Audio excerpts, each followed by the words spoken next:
Thanks. So not all FHIR servers are equal. Comparing FHIR servers. So I'm Darren Devitt. I'm a FHIR advisor to medtech companies. I write about FHIR on my website and on LinkedIn, and I created the Vanya FHIR viewer that some of you might be familiar with. So comparing FHIR servers. What I'm talking about here are commercial off-the-shelf FHIR servers, the kind of FHIR server you might buy from Azure, AWS, Health Samurai, Firely, and so on. We're all familiar with those names. I'm not talking about facades that you might implement yourselves, and I'm not talking about larger applications that you might buy that might contain a FHIR server as one of the component parts. So essentially off-the-shelf FHIR servers. Now my goal is not to rank them in any kind of order. I'm not going to say one is better than the other because that's simply not true. It really comes down to your particular use case. So different organizations, different businesses will have different requirements for a FHIR server, and the best FHIR server will depend on what those requirements are. So essentially what I want to do here is to try to illustrate to you how you might be able to compare FHIR servers for your own particular use case.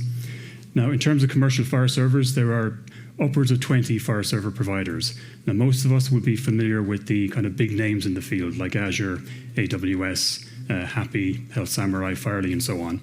But there are a number of smaller providers that have popped up in the past 2 to 3 years as well. Examples might be Oyster in the US, and I think Black Tusk here in Europe as well. I think someone from Black Tusk might be here in the room. So there is a kind of diverse and healthy difference across the FHIR server spectrum. There's quite a lot to choose from, and there are quite a lot of differences between the different server providers. So I see essentially 4 different categories of FHIR server provider.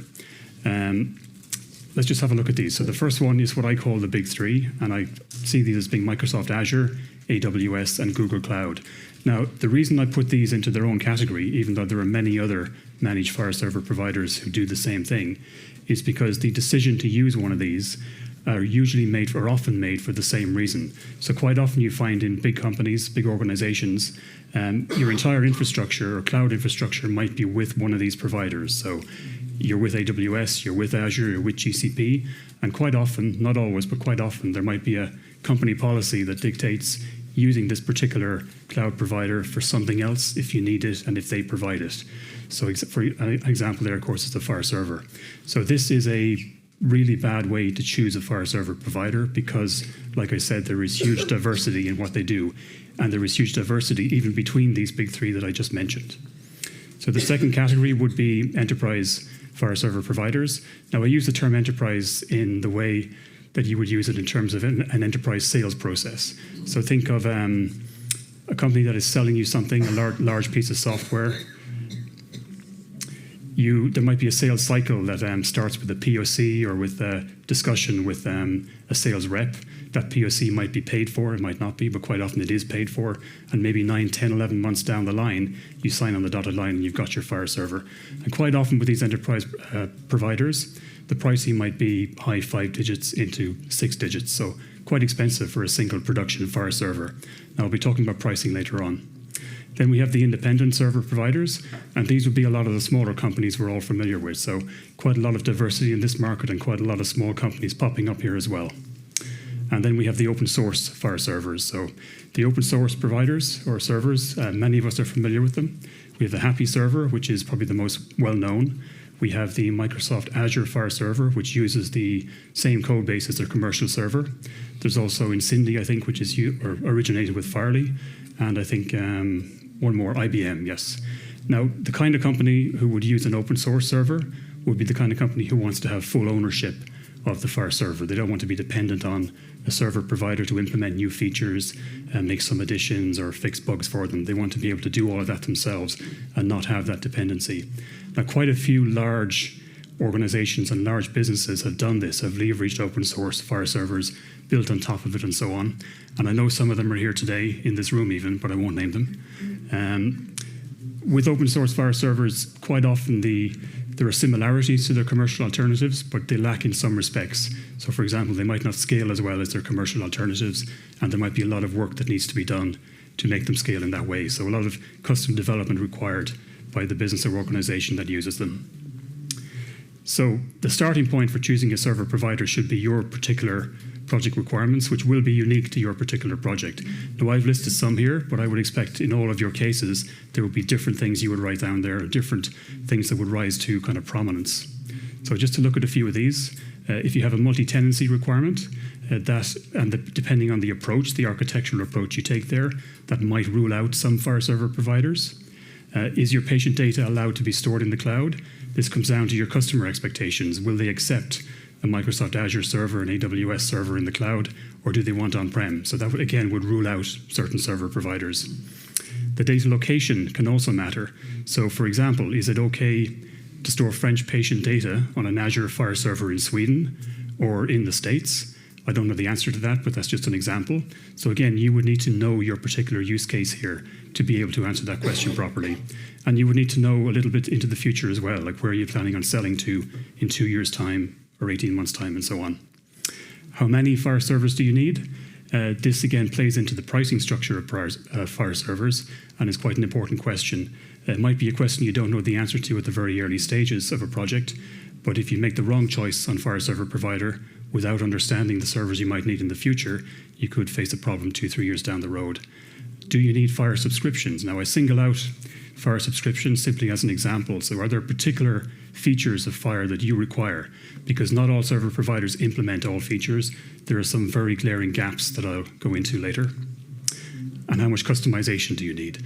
So again, different FHIR server providers make customization easy or not easy. So investigate that at the start and make sure you can do what you need to do in terms of adding features and so on.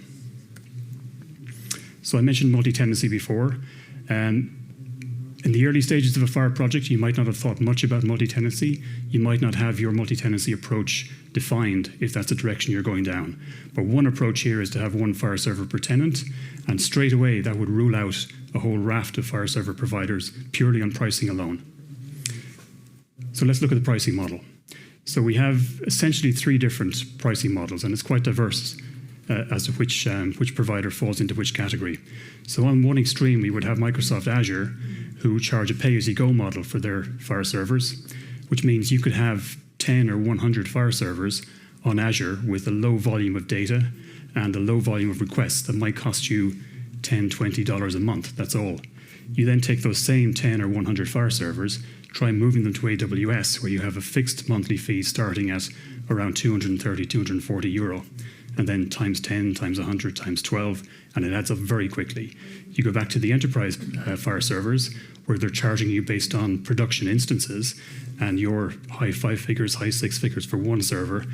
Basically, it comes down to a negotiation and a discussion. So if you have a lot of FHIR servers, the enterprise model could be very, very costly indeed. Does the FHIR server provider support the version you need? Now, everyone supports R4. That's pretty much standard these days. All the commercial providers support R4. R5, you would think they all support R5, but they don't. The glaring example is Microsoft Azure, who don't have R5 available on the managed instances, but do, strangely enough, have an open source R5 instance that you can run in a Docker container. So I don't know why, but there you go. R6, due out in 2026. Who's doing work on this right now? So if you have an expectation of maybe migrating to R6 in 2 years' time, are particular FHIR server providers working on this right now? We're talking about it right now. Some of them are. I know Health Samurai are quite aggressively working on this right now. I think Farley are as well with the SDK and so on. But some of the big cloud providers don't talk about it at all. And as I said, haven't even implemented R5. So if you have an R6 expectation in 2 years' time, that could be a factor as well. How open are these particular providers to working on it, or will you have a 5-year wait before they can implement it and support it? So our key FHIR features missing. So I mentioned FHIR subscriptions at the very beginning there, and this is a very good example because FHIR subscriptions are one of these features of FHIR that some consumers depend on for their applications to work. So they need to be notified of changes to specific resource types in specific circumstances, and FHIR subscriptions is how they want to do that and how they expect to do that. But again, not all providers support FHIR subscriptions.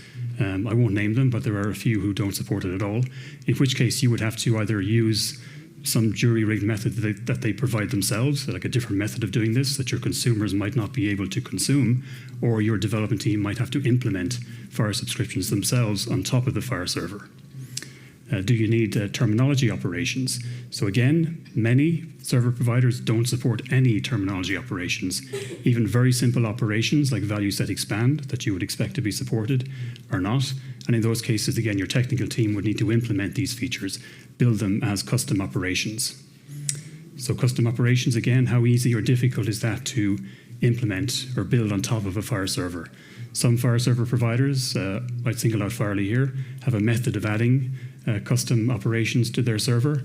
Others do not, and you would have to build those yourselves, either as a separate service or possibly inside a proxy layer that you might, again, have to build yourselves. So a lot of work to do to implement custom operations depending on who you choose.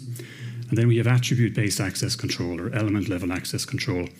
Now this is interesting because as FHIR projects mature, this becomes more and more important to some projects, not to all, and there's been quite a bit of talk about it here at the conference this week.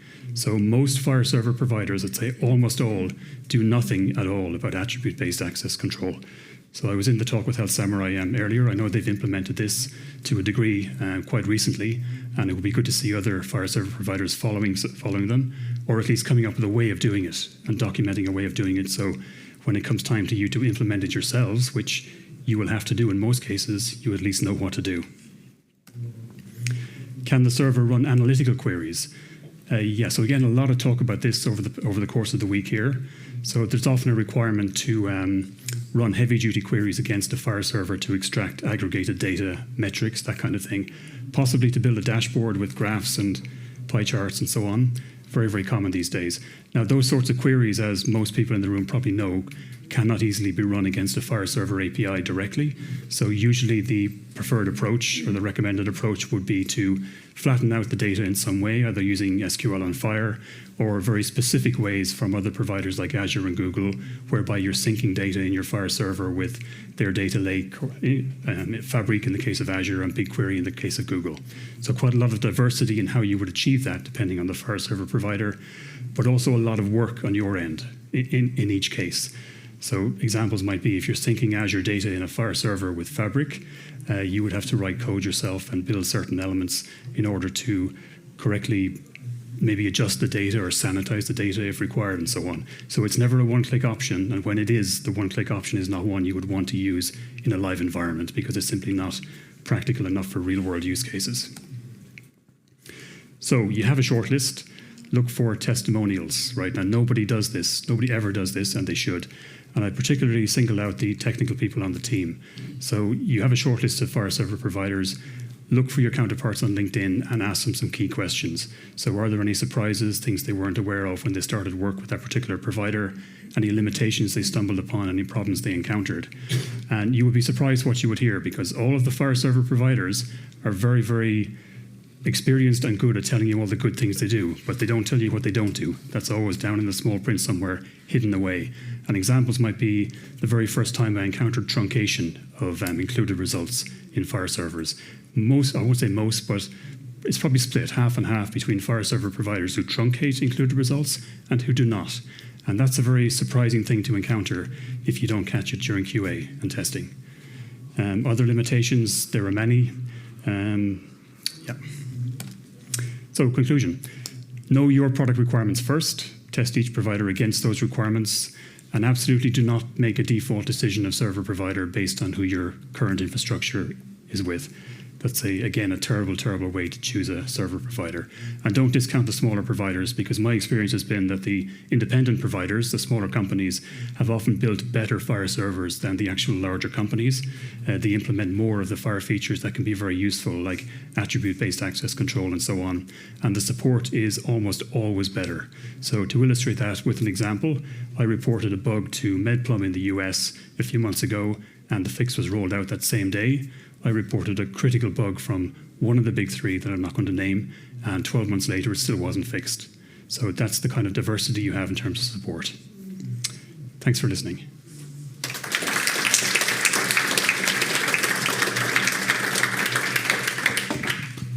Any questions?